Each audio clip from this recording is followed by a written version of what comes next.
शायद प्रेम ने कभी ध्यान ना दिया हो, पर आप सोते हुए बहुत खूबसूरत लगती हैं। और मैं भी तुम्हें एक बात बता दूं, तुम्हारे इरादे और तुम्हारी नीयत मुझे अच्छी तरह से समझ में आ रहे हैं। मैं सारा दिन घर में रहते रहते बोर हो जाता हूँ, तो क्यों ना आपके साथ ऑफिस चला करूँ, वहाँ मेरा भी मन लगा रहेगा।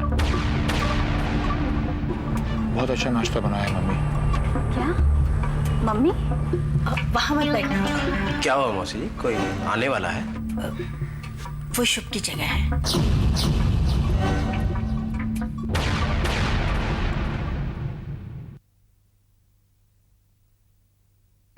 मैं जानता हूँ अनीता, उस घर में मेरी कोई जगह नहीं है, और मैं उस घर में कभी भी नहीं जाऊंगा। तो फिर आज अचानक मम्मी जी की याद कैसे आ गई तुम्हें? नहीं, मुझे किसी की याद नहीं आ रही अनीता। तुम उस बेटे को याद कर रही हो जिसे हमारी बिल्कुल भी परवाह नहीं।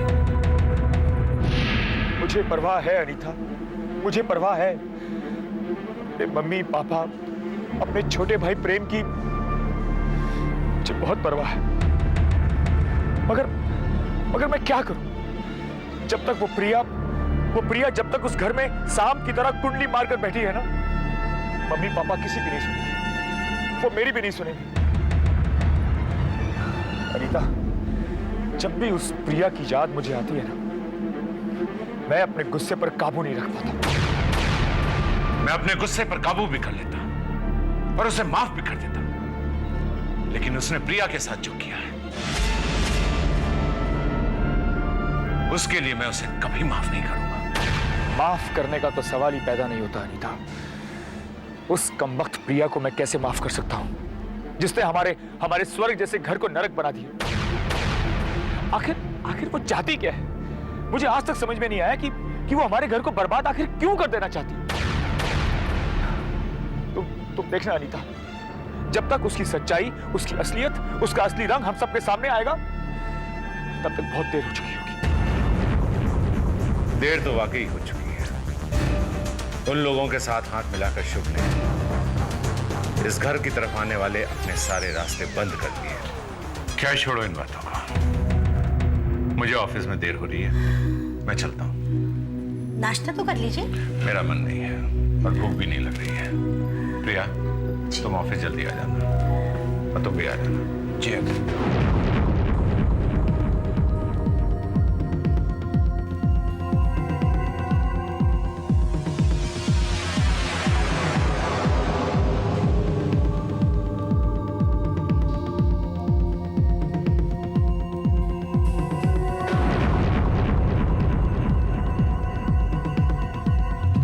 ऑफिस में मिलते हैं भाभी जी।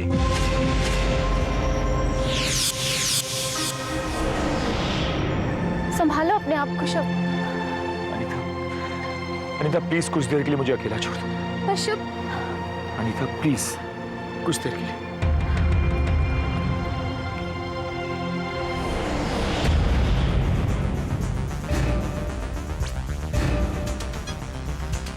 प्रिया, मैं तुझे अपना घर कभी बर्बाद नहीं करने दूंगा, कभी नहीं।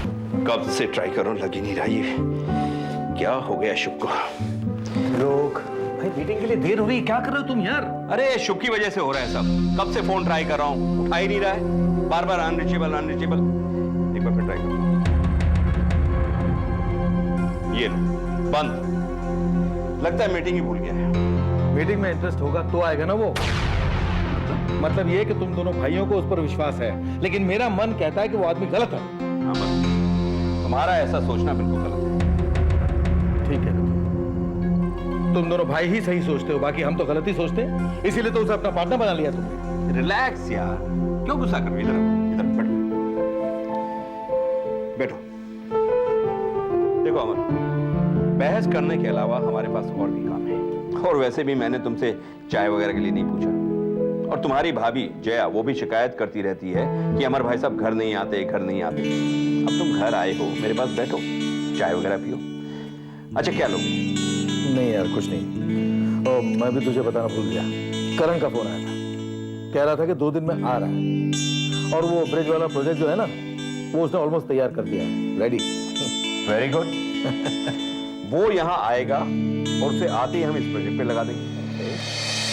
लेकिन क्या? इंदर बता रहा था कि उसने इस प्रोजेक्ट को शुभ के हाथों सौंप दिया।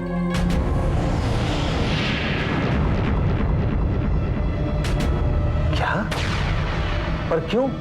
तुम्ही ने तो करण की काबिलियत पर विश्वास करके उसे ये प्रोजेक्ट दिया था, और फिर करण दिन रात इस प्रोजेक्ट पर मेहनत कर रहा है।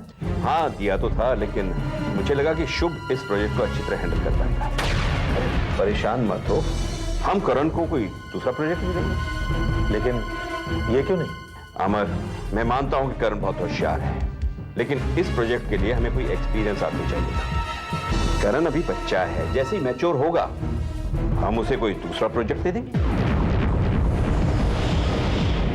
कमाल है तुम लोग, कमाल है। लगता है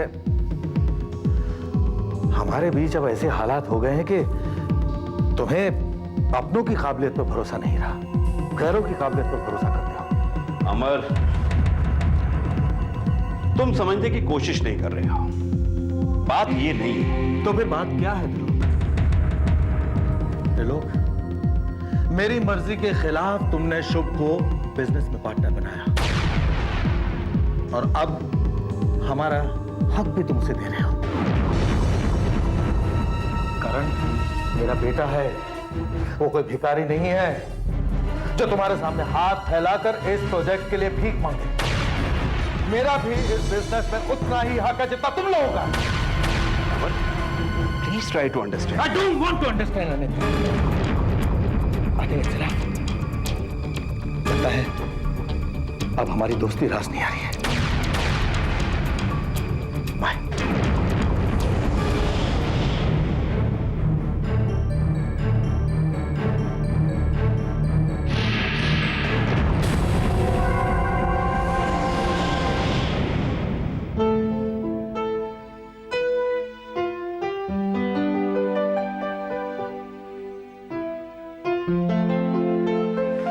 अंकल, देखिए आपसे सोनिया मिलने आई है। बैठो सोनिया।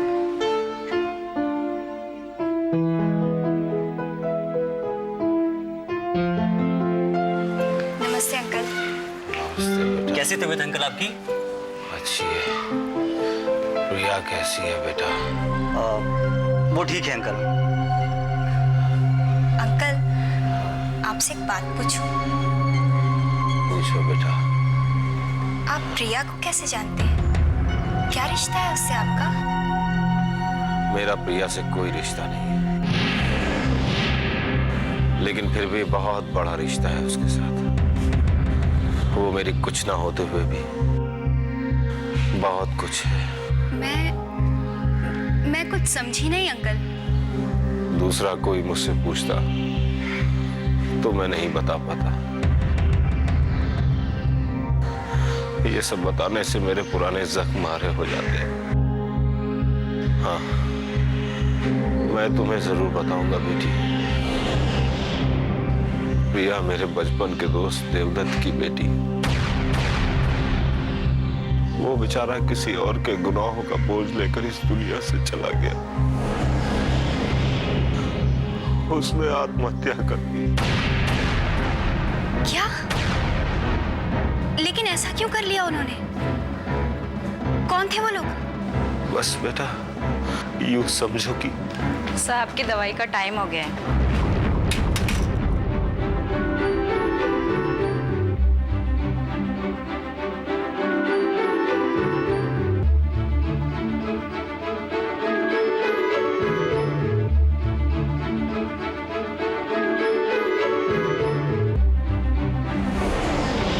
और आपको डॉक्टर ने ज्यादा बात करने के लिए मना किया। अंकल, आप कुछ कह रहे थे। हाँ बेटा, मेरा दोस्त जब नौकरी करता था,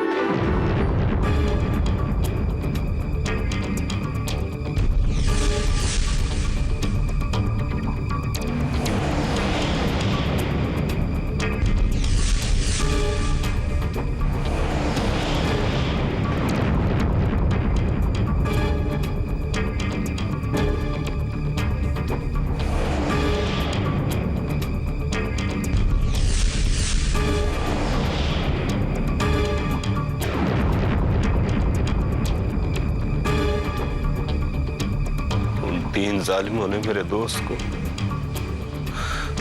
खुदकुशी करने पर मजबूर कर दिया।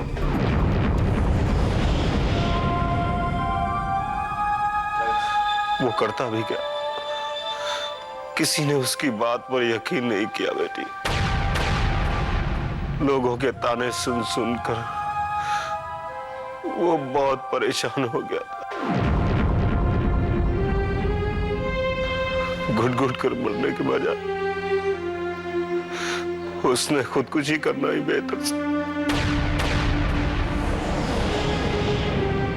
अंकल, क्या आपको पता है प्रिया उन तीनों दोस्तों में से एक सुनील सहगल की बहू है?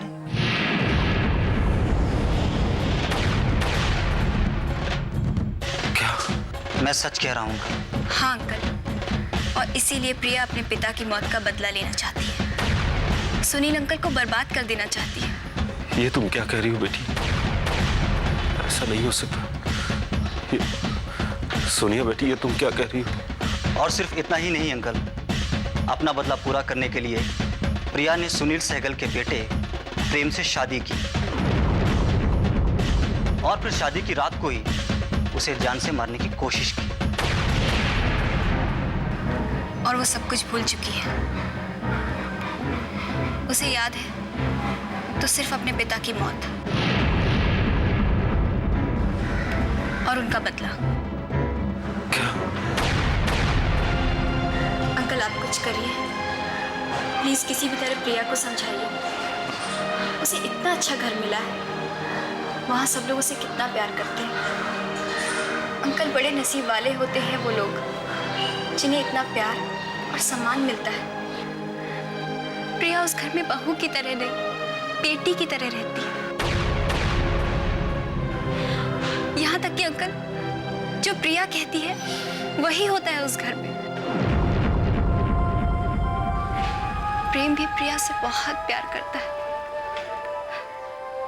प्रिया को दुनिया की हर खुशी दे सकता है। और क्या चाहिए एक लड़की को? लेकिन प्रिया को प्रेम का प्यार नजर नहीं आता अंकल। उसने तो अपनी आंखों पर बदले की पट्टी बांध रखी है। हाँ अंकल, सोनिया बिल्कुल ठीक कह रही है। प्रिया उन्हीं लोगों से बदला लेना चाहती है जो उसे बहुत प्यार करते हैं। वो तो अपने सुहाग को मारकर विधवा बनने पर तुली हुई है। अंकल, कोई उसे समझा सकता है तो सिर्फ आप। प्रिया को सिर्फ आप समझा सकते हैं अंकल, प्लीज। अंकल, सब कुछ आप ही कर सकते हैं। प्रिया को समझाइए अंकल। वो क्यों अपनी और प्रेम के घर वालों की जिंदगी नर्क बनाने पे तुली है। हाँ सोनिया बेटा,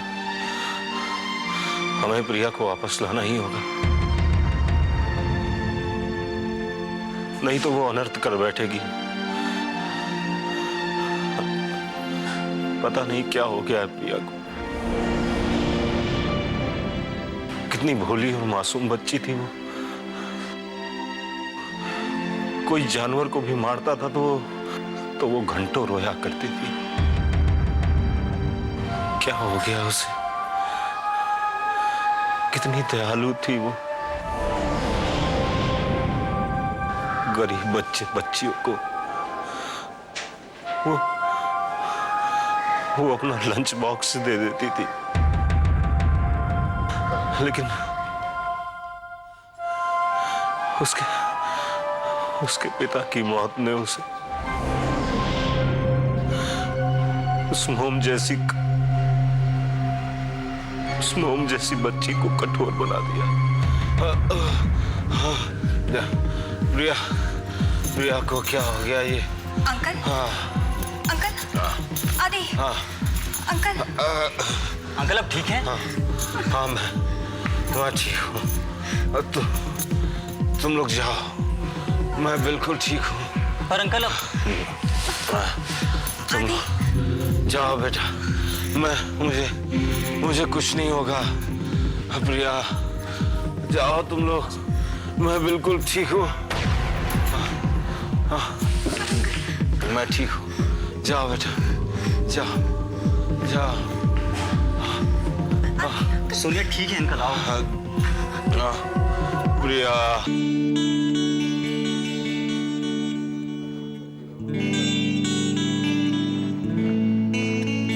मैडम, एक आदमी बाहर खड़ा है, वो आपसे मिलना चाहता है। मुझसे मिलना चाहता है? वो क्या है, इसको नौकरी चाहिए, इसलिए मिलना चाहता है। अगर आप इजाजत दें, मैं उसको अंदर भेज दूं? ओके, भेज दो। जी।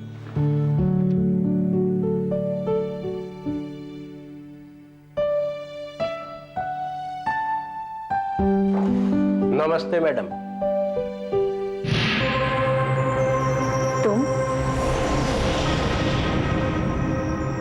हाँ मैं। तुम यहाँ क्यों आए? अभी तुम्ही ने तो अपने पियोन से कहा कि भेज दो। शर्म। और सीधे सीधे बताओ तुम यहाँ पे क्यों आए हो? वो क्या है ना मैडम, हमारी नौकरी छूट गई और हम आपसे नौकरी मांगने आए हैं। Get out. पर मैडम गेट आउट क्यों? I said get out. ठीक है मैडम, आप इतना गुस्सा क्यों हो रही हैं? भाई हम तो यहाँ नौकरी तो मांगने आए हैं, हम कोई आपकी जमीन जायदाद तो अपने नाम लिखवाने नहीं आए ना। मैंने तुमसे कहा कि madam ji please, madam ji please मुझे अपने यहाँ नौकरी पर रख लीजिए। आप जो कहेंगी, जैसा कहेंगी मैडम जी, मैं बिल्कुल वैसा ही करूंगा। Please madam. तुम यहाँ से निकलते हो या नहीं, या मैं अभी गार्ड को बुला के तुम्हें धक्के मार के यहाँ से निकलवाऊं? रिलैक्स। आप इतनी जल्दी गुस्सा क्यों हो जाती हैं? अरे हम तो नौकरी मांगने आए थे, चले जाएंगे। और वैसे प्रिया, मैं एक बात सोच रहा था। मैंने सुना है ठीक सुहाग रात को प्रेम अस्पताल चला गया था और तुम सुहाग रात मनाने से भी वंचित रह गई थी। रिलैक्स। गार्ड को बुलाने की इतनी जल्दी क्या है?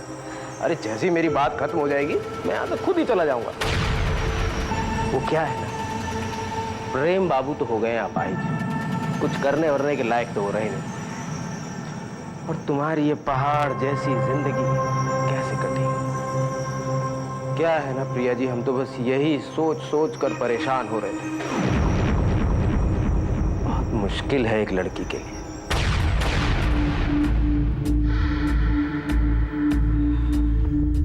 बहुत मुश्किल है एक लड़की के लिए। यही सोच सोच के परेशान हो रहे थे ना तुम? माँ कसम, आपकी परेशानी मुझसे बिल्कुल नहीं देखी जाती। और सच बताऊं आपको, ये नौकरी वोकरी तो एक बहाना था। असल में तो सिर्फ आपसे मिलना, आपसे बातें करना, मेन एम तो मेरा यही था ना। आप समझ रही है ना मैं क्या कहना चाह रहा हूँ? मैं सब समझ रही हूँ तुम क्या कहना चाह रहे हो।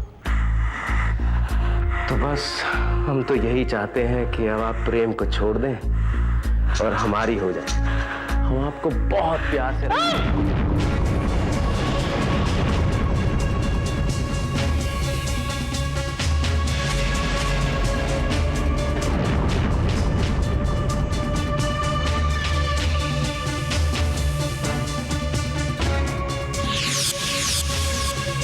I like it.